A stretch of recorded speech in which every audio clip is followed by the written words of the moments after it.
IBOAN Java Instant for Advanced Technology Question Requirement Database Management System Question number 33 අරගෙන තමයි මේ video එකෙන් තාමත් ඔයාලා දිලාවල් YouTube channel එක subscribe කරලා නැත්නම් subscribe කරන්න. මේ වීඩියෝ එක හොඳ නැද්ද කියලා මට comment එකක් දෙන්න. අනිත් යාළුවන්ට බලන්න යවන්න කැමතිනේ. අනිවාර්යයෙන්ම මේ වීඩියෝ එක share කරන්න. අපි බලමු question number set 33 වල අපිට ලැබී ඇති ප්‍රශ්නය සහ ප්‍රශ්න අනුප්‍රශ්න ටික මොනවද කියලා. අපිට මේදී මේ ප්‍රශ්නය නිර්මාණය වෙලා තියෙන question number 31 වල අරගෙන ආපු ඒ ප්‍රශ්නයත් සමග තමයි මේ මේන් ප්‍රශ්නේම තමයි අපිට මේ 33 ප්‍රශ්නයත් නිර්මාණය වෙලා තියෙන්නේ. ඔයාලා තාමත් ඒ වීඩියෝස් බලලා නැත්නම් අනිවාර්යයෙන් මේ වීඩියෝස් බලලා මේ වීඩියෝ එක බලන්න. එතකොට ඔයාලා යම්කිසි දැනුමක් ලබා ගන්න පුළුවන්. නැත්නම් මේ වීඩියෝ එකේ යම්කිසි අපහැදිලිභාවයක් ඔයාලට දැනෙන්න ඉඩ තියෙනවා. අපි යමු question number 33 වල ප්‍රශ්නෙට. අපිට මේ ප්‍රශ්නෙන් අපිට මෙතනදී කියලා තියෙන්නේ අරලිය ෂූ සෙන්ටර් කියන ෂූ කම්පැනියට අපි මෙතනදී ඩේටාබේස් එකක් සහ සොෆ්ට්වෙයාර් එකක් ක්‍රියේට් කරනවා. ඒ සොෆ්ට්වෙයාර් එකේ ඩේටාබේස් පාර්ට් එක තමයි අපිට ක්‍රියේට් කරන්න තියෙන්නේ. මේ ප්‍රශ්නෙන් අපිට හම්බෙලා තියෙන්නේ රිලේෂන්ෂිප්. ඒ කියන්නේ මම question number 31 සහ 32 වලදී මම අරගෙන ආවා ඩේටාබේස් කියන්නේ ටේබල් ක්‍රියේට් කර ගැනීම workbench එක හරහා workbench software එක හරහා මම මෙතනදී අරගෙන ඉන්නේ රිලේෂන්ෂිප්. question number 33 වල අපිට හම්බෙලා තියෙන්නේ රිලේෂන්ෂිප්. අපි බලමු පළවෙනි ප්‍රශ්නේ මොකද්ද තියෙන්නේ? record the relationship between the user and user type in the ER diagram. මම මෙන්න මේ විදිහට අපේ අරලිය ෂූ සෙන්ටර් කියන database එකේ ER diagram එක මම මේ විදිහට view කරගන්නවා. දැන් අපි බලමු කොහොමද මේකට අපිට කියලා තියෙන ආකාරයට අනුව අපි relationship ගහන්නේ. අපිට පළවෙනි ප්‍රශ්නෙන් කියලා තිබ්බේ user and user type. එතකොට අපි මෙතනදී user type එක කියන්නේ මෙන්න මේ table දෙක අතර තමයි relationship එක වදින්නේ. අපි මෙතන දැන් user කෙනෙක් ඇවිල්ලා user කෙනෙක් employee කෙනෙක්ද supplier කෙනෙක්ද customer කෙනෙක්ද කියලා තෝරන්න දෙන්න ඕනේ user. එතකොට අපි මේ විදිහට එක user කෙනෙක්ට එක user type එකයි තියෙන්නේ. user type එකකට usersලා ගොඩක් ඉන්න පුළුවන්. එතකොට මේක one to many relationship එකක් තමයි වදින්නේ. මෙන්න මේ විදිහට තමයි ඒ relationship එක create කරගන්නේ. මෙන්න මේ විදිහට තමයි ඒ relationship එක මම create කරගන්නේ. ඔන්න ඒ විදිහට තමයි මම ඒ relationship එක create කරගත්තේ. අපි යමු බලන්න දෙවෙනි ප්‍රශ්නේ මොකක්ද අපිට තියෙන්නේ කියලා. අපිට දෙවෙනි ප්‍රශ්නයෙන් කියලා තියෙන්නේ relationship between the user and gender in the ER diagram. අපිට මෙතනදී කියලා තියෙන්නේ user සහ gender table එක අතර ER diagram එක අදින් create කරගන්න කියලා. මෙතනදී අපි මෙන්න මේ විදිහට තියෙන gender table එක අපි මෙතනදී මේ විදිහට ගමු. gender table එක අරගෙන අපි මෙතනදී හිතන්න ඕනේ එක user කෙනෙක්ට එක gender එකයි තියෙන්නේ. ඒතකොට gender එකකට usersලා ගොඩ දෙනෙක් ඉන්න පුළුවන්. ඒතකොට මෙතනදී one to many relationship එකක් තමයි වදින්නේ. මම එතකොට මෙන්න මේ විදිහට relationship එක ගහන්න කලින් මම මෙතනදී මෙන්න මේ අපිට foreign වෙච්ච data value එක මම මේ විදිහට rename කරගන්නවා. ඔන්න ඔය විදිහට මම rename කරගන්නවා. මම මෙතන දැන් gender table එකේ relationship එක ගහනවා නම් මෙන්න මේ විදිහට one to many relationship එකක් තමයි වදින්නේ. එන්නේ. ඔන්න ඔය විදිහට තමයි මම දෙවෙනි ප්‍රශ්නය මම මේකෙදි gender table එකේ rename කරගන්නවා. gender table එකත් මෙන්න මේ ආකාරයට මම දැන් rename කරගන්නවා.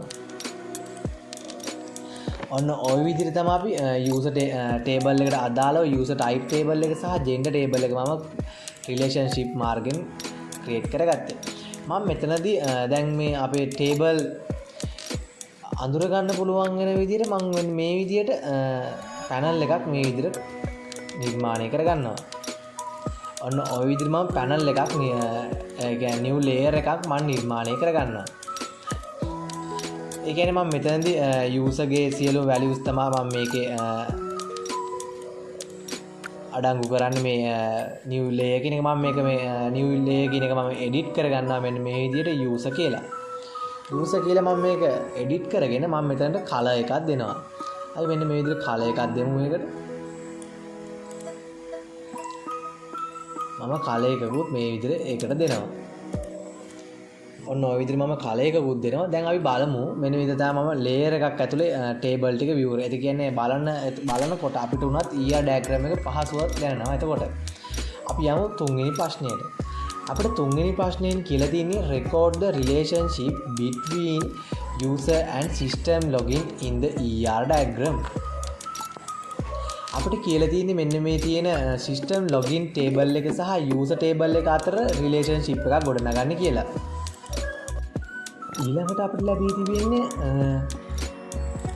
මෙන්න මේ විදිහට user සහ system login කියන relationship එක තමයි අපිට create කරන්න කියලා තියෙන්නේ. මම මෙන්න මේ විදිහට තමයි ඒක create කරන්න. මෙතනදී user කෙනෙක්ට එක system login එකයි. system login එකකට එක user කෙනා ඉන්න ඕනේ. එතකොට අපි මෙතනදී අපිට create වෙන්නේ one to one relationship එකක්. මෙන්න මේ විදිහට තමයි one to one relationship එක create. ඒ කියන්නේ අපි system එකට තමයි foreign කරන්නේ. ඒ කියන්නේ user කෙනෙක් system login එකේ එකපාරයි system login එකට usersලා එක්කෙනා ඉන්නේ. එක system login එකට එක user කෙනයි. එක userට system login එකයි. ඒතර මෙතන වදින්නේ one to many relationship එකක්. අපි බලමු හතරවෙනි ප්‍රශ්නේ මොකද්ද අපිට තියෙන්නේ කියලා. අපිට හතරවෙනි ප්‍රශ්නෙන් තියෙන්නේ user and address in the ER diagram. ඒ කියන්නේ user සහ address කියන table එක අතර තමයි අපිට ඊළඟ relationship එක create කරන්න කියලා තියෙන්නේ. මේ relationship එකේදී අපි කල්පනා කරන්න ඕනේ එක user කෙනෙක්ට address කිහිපයක් තියෙන්න පුළුවන්.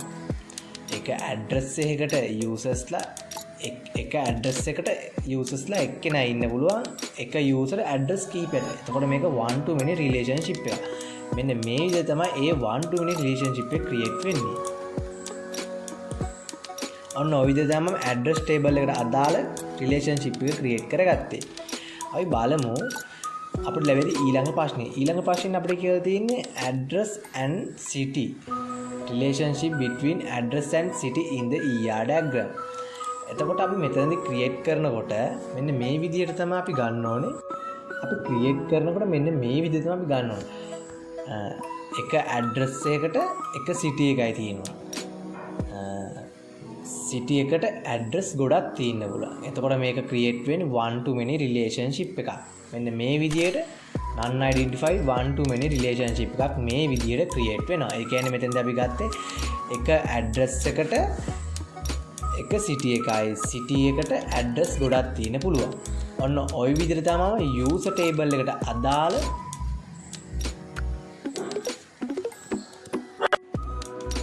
අපිට ලැබිය ඊළඟ ප්‍රශ්නේදී ඉන්නේ record the relationship between product and brand in the ER diagram. ඒ කියන්නේ product table එක සහ brand table එක අතර අපිට ER diagram එකට අදාළ relationship එකක් create කරන්න කියලා තමයි මෙතනදී කියන්නේ.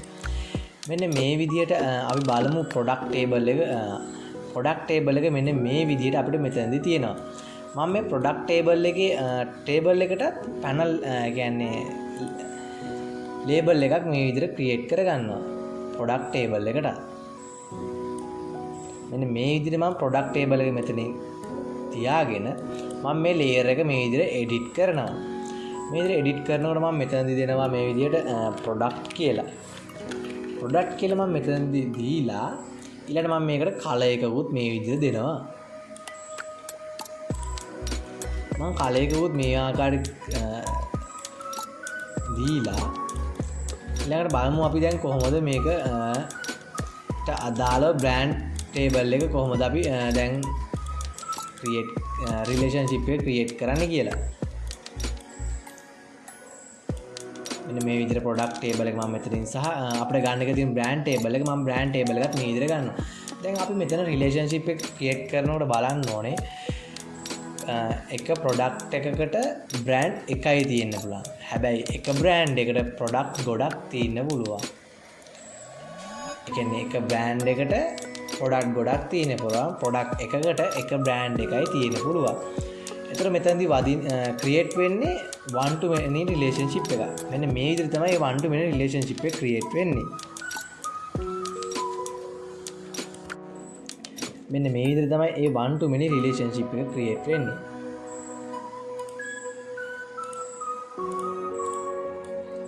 ඔන්න ඔය විදිහට තමයි මම brand table එක සහ product table එක අතර relationship එක create කරගත්තේ.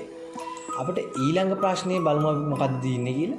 අපිට ඊළඟ ප්‍රශ්නයෙන් කියලා තියෙන record the relationship between user and GRN in the ER diagram. අපිට මෙතනදී කියලා තියෙන user table එක සහ GRN table එක අතර තියෙන relationship එක create කරන්න කියලා. ඒතකොට මම ඒක create කරන්න කලින් එතන GRN එකටත් මම මේ විදිහට panel එකක්, ඒ කියන්නේ panel එකක් කියන්නේ අපි කිව්වොත් label එකක් මේ විදිහට add කරගන්නවා. අපිට මේ ප්‍රශ්නයෙන් කියලා තිබ්බේ GRN එක සහ user table එක අතර relationship එක, ඒ කියන්නේ relationship එක මොකක්ද සහ ඒක create කරන්න කියලා අපිට මේ ප්‍රශ්නයෙන් කියලා තියෙන්නේ. බලමු අපි create කරගන්න මෙන්න මේ විදිහට. අපි GRN එකට මේ විදිහට තමයි ඒක create කරන්න මම හිතාගෙන ඉන්නේ. ඒ කියන්නේ එක GRN එකකට එක user කෙනයි. එක userට GRN ගොඩක් තියෙන්න පුළුවන්. එතකොට මේක one to many relationship එකක් තමයි create වෙන්නේ. එතකොට මම මෙන්න මේ විදිහට තමයි one to many relationship එක create කරගන්නේ. ඔන්න ඔය විදිහට තමයි අපි user table එක සහ GRN table එක අතර relationship එක create කරගත්තේ. අපි බලමු ඊළඟට තියෙන ප්‍රශ්නය මොකක්ද කියලා. අපිට ඊළඟට තියෙන ප්‍රශ්නය තියෙන්නේ record the relationship between GRN and GRN items in the ER diagram. අපිට මෙතනදී කියලා තියෙන්නේ මෙන්න මේ විදිහට GRN table එක සහ GRN items කියන table එක සමග GRN table එක සහ GRN items කියන table එක අතර relationship එක create කරන්න කියලා. අපි ඒක මෙන්න මේ විදිහට අපි relationship එක create කරන්නේ. ඉතින් අපි ගත්තොත් එක GRN එකකට GRNs items ගොඩක් තියෙන්න පුළුවන්. GRN items එකකට GRN එකයි තියෙන්න පුළුවන්. එතන මම ඒක one to many relationship එකක් තමයි. එතන මම මෙන්න මේ විදිහට තමයි ඒ one to many relationship එක create කරගන්නේ. ඔන්න ඔය විදිහට තමයි one to many relationship එක create කරන්නේ. අපි බලමු අපිට ලැබිය ඇති ඊළඟ ප්‍රශ්නය මොකක්ද? අපිට ලැබී තිබෙන ඊළඟ ප්‍රශ්නයෙන් කියලා තියෙන්නේ note the relationship between GRN items and product in the ER diagram. එතකොට අපිට මෙතනදී කියලා තියෙන්නේ මෙන්න මේ විදිහට GRN items table එක සහ product table එක අතර relationship එකක් create කරන්න කියලා තමයි අපිට කියලා තියෙන්නේ. එතකොට අපි මෙතනදී ගත්තොත් දැන් GRNs items එකේදී GRNs එකයිනේ set වෙන්නේ.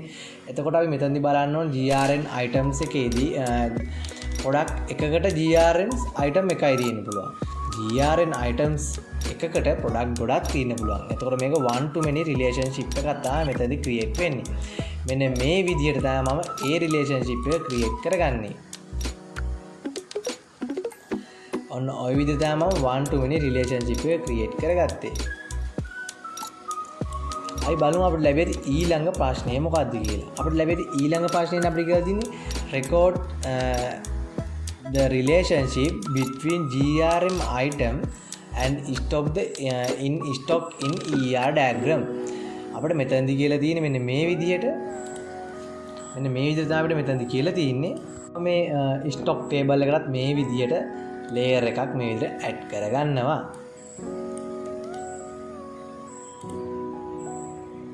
මෙන්න මේ විදිහට මම layer එකක් මේකටත් add කරගන්නවා. මේ විදිහට add කරගෙන මම එතනදී table layer එකේ name එකට මම මේ විදිහට දෙනවා stock කියලා. stock කියලා මේ විදිහට layer එකේ name එක දීලා මම layer එකට color එකකුත් මේ විදිහට add කරගන්නවා. මේ විදිහට මම color එකකුත් මෙතනදී add කරගන්නවා මෙන්න මේ විදිහට. add කරගෙන අපිට දැන් මෙතනදී කියලා තියෙන GRNs items table එක සහ stock table එක අතර තියෙන relationship එක. එතකොට මෙතන stock table එක සහ GRN table එක අතර අපි relationship එක ගත්තොත් product table එක වගේම තමයි. ඒ කියන්නේ එක stock එකකට GRNs item එකයි තියෙන්න පුළුවන්. GRNs item එකකට stock table ගොඩක් තියෙන්න පුළුවන්. stock ගොඩක් තියෙන්න පුළුවන් කියලා තමයි කියන්නේ. ඒකටත් මම මෙන්න මේ විදිහට one to many relationship එකක් තමයි මම මෙන්න මේ විදිහට ක්‍රියේට් කරගන්නේ. ඔන්න ඔය විදිහට තමයි මම GRMs items table එක, stock table එක, product table එක, user table එක ක්‍රියේට් කරගත්තා. අපිට තියෙන අන්තිම table දෙක වශයෙන් තියෙන invoice table දෙක. මම මේ invoice කියන table දෙකත් ප්‍රශ්නෙට යන්න කලින් මුලින්ම layer එක මම මේ විදිහට ක්‍රියේට් කරගන්නවා. මම මෙතෙන් දෙනවා invoice කියලා. invoice කියලා මම මෙතනදි දීලා ඊට මම මේකට color එකකුත් මේ විදිහට add කරගන්නවා. මම color එකකුත් මේ විදිහට add කරගන්නවා. add කරගෙන මෙන්න මේ විදිහට මම දැන් මේ table දෙක මේ විදිහට මේක ඇතුළට input කරනවා. ඊළඟට බලමු අපිට ලැබෙති ප්‍රශ්නය මොකද කියලා. අපිට ලැබෙති ප්‍රශ්නේ තියෙන්නේ මෙන්න මේ විදිහට record the relationship between the user and invoice in the ER diagram. ඒ කියන්නේ invoice table එක සහ user table එක අතර ER diagram එකක් අපිට create කරන්න කියලා තමයි මෙතනදී කියලා තියෙන්නේ. මේ table දෙක අතර relationship එකක් ගත්තොත් අපිට relationship එක වශයෙන් එන්නේ අපි දැන් මෙතන invoice items කියලා ගත්තොත් invoice items සාමාන්‍යයෙන් product එකේ තියෙන items ගන්නනේ. එතකොට එක items එකකට අපි ගත්තොත් usersලා ගොඩක් ඉන්න පුළුවන්. එහෙම තමයි අපි හිතන්නේ මෙතනදී. usersලා ගොඩක් ඉන්න පුළුවන්. ඒත් එක user කෙනෙක්ට එක item එකයි තියෙන්න පුළුවන්. එතකොට මේක one to many relationship එක. මෙන්න මේ විදිහට තමයි මම ඒ one to many relationship එක create කරගන්නේ.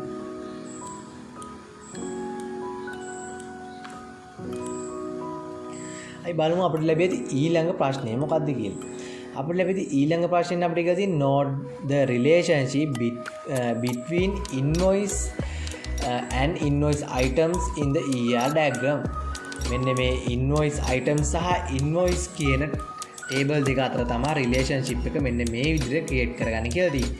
එතකොට මේ table දෙක අතර ගත්තාන් පස්සේ අපිට invoice items invoice එකකට invoice items එකයි දෙන්න පුළුවන්. invoice items වලට invoice ගොඩක් තියෙන්න පුළුවන්. එතකොට ඒකත් one to many relationship එකක් තමයි මෙතන create වෙන්නේ. මෙන්න මේ විදිහට තමයි ඒ relationship එක create වෙන්නේ. අයි බලමු අපිට ලැබෙති අන්තිම ප්‍රශ්නය මොකක්ද කියලා. අපිට ලැබෙති අන්තිම ප්‍රශ්නයෙන් අපිට කියලා තියෙන record the relationship between invoice items and stock in the ER diagram. එතකොට අපිට මෙතනදී කියලා තියෙන්නේ invoice table එක සහ stock table එක අතර තියෙන relationship එක අපිට create කරන්න කියලා තමයි අපිට මෙතනදී කියලා තියෙන්නේ. අපි දැන් මෙතන මේ විදිහට ගත්තොත් invoice items එක වගේම තමයි stock table එකත් මෙතන relationship එක create වෙන්නේ. ඒ කියන්නේ අපි මෙතනදී ගත්තොත් එක invoice එකකට එක stock එකයි තියෙන්න පුළුවන්. stock එකකට invoice ගොඩක් තියෙන්න පුළුවන්. එතකොට මේක one to many relationship එකක් තමයි මෙතනදී එන්නේ. මෙන්න මේ විදිහට තමයි මම one to many relationship එක create කරගන්නේ. ඔන්න ওই විදිහට තමයි